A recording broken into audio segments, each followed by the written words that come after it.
ready? Start. I am told that there has been an adverse impact on handloom weavers due to the growth of the powerloom sector in recent years. It is being said in certain quarters that handlooms should be gradually converted into powerlooms. The approach to convert handlooms to powerlooms in Massey is neither practicable nor desirable. The handloom sector has an edge over the powerloom and mill sectors in its ability to commercially produce the goods in small volume. Quick switch over to new designs and creation of exquisite designs. All the three sectors, handloom, powerloom and mill, will have to coexist in dynamic and natural harmony. The handloom sector is facing many problems today, and these problems are accentuated by its dispersed and unorganized nature. It is beset with obsolete technology, lack of modernization, quality upgradation, and research and development, inadequate availability of inputs, lack of design, timely credit, and replication of handloom products of powerloom at a lower cost, added with restricted competition in the international market. The government has therefore undertaken implementation of a number of schemes and programs for the development of the sector and socio-economic welfare of the handloom weavers. These are basically in the fields of input supply, such as yarn, dyes, and chemicals, pre and post loom operations, production oriented support, modernization of looms, design and product development, infrastructural support, dyeing and quality upgradation, marketing and exports. There is no dearth of schemes at national and state levels. What is important is to implement these schemes most effectively and efficiently, and to organize convergence of critical inputs at the workplace of a weaver.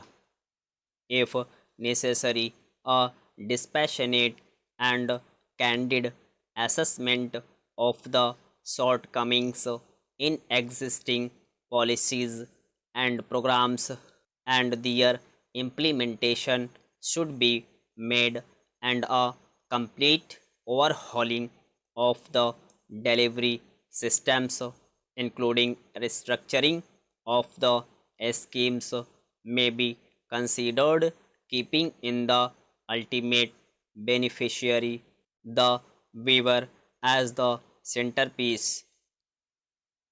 I urge the ministers and officers to constantly review and reorient these schemes and programs to benefit the weavers. Let us remember that but for effective institutional support, the handloom industry may wither away and its traditional craftsmanship, skill, and designs may get consigned to history. At the same time, I would also like to urge you to consider how we can enhance viewers' own democratic participation in the institutions that conceptualize and implement these programs at large. It gives me great pleasure to welcome you to this first meeting of the Economic Advisory Council. I hope that in the long run, this council would be a good sounding board for inculcating awareness in government on the different points of view on key economic issues, and more than that, in shaping perceptions on policy changes regarding issues of immediate concern as well as those of long term relevance. Like all governments, it is difficult to get away from the short term and from a somewhat excessive preoccupation with issues which are in everyone's mind, in yours and mine. And we do so at a time when the global economic scene is both complex and uncertain. There is no unique prescription nor a universally accepted consensus on the malaise itself. Its symptoms are evident in various forms. Large parts of Asia remain in serious economic difficulties, triggered no doubt by financial crisis which spilled over into a crisis of balance of payments and exchange rate with significant contraction of GDP, and no one with confidence can assert that the worst is over. Japan, which was an important engine of growth, is in serious difficulties. More recently, Russia has been engulfed by crisis. The banking bubble, which surfaced some years ago, was overblown by unsuccessful efforts to seek an easy way out of the problem. Economic growth in industrial countries also shows signs of slowing down. Their capital markets have also been affected.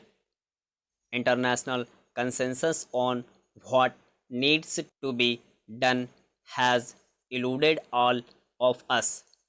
International economic institutions have yet to fully come to terms with the causes, consequences, and prognosis of the deep shadow the economic meltdown has cast on the global economic system. Where does India stand in all this? There are obvious positives. Recent data from the Department of Statistics that has undertaken an exercise under the Special Data Dissemination Standards has indicated that the GDP for the year 1998-99 will grow at 6.3% as against 5.1% in 1997-98. Perhaps apart from China, no other major country would be achieving this rate of growth with relatively modest inflation. How current account deficit and a balanced economic growth. Our short term debt is low. Our reserves today are higher than last year, and external markets are relatively orderly despite all the problems around us. This may give us some comfort, but it cannot be an alibi for complacency. There is a lot that remains to be done, and we face a host of problems. Stop.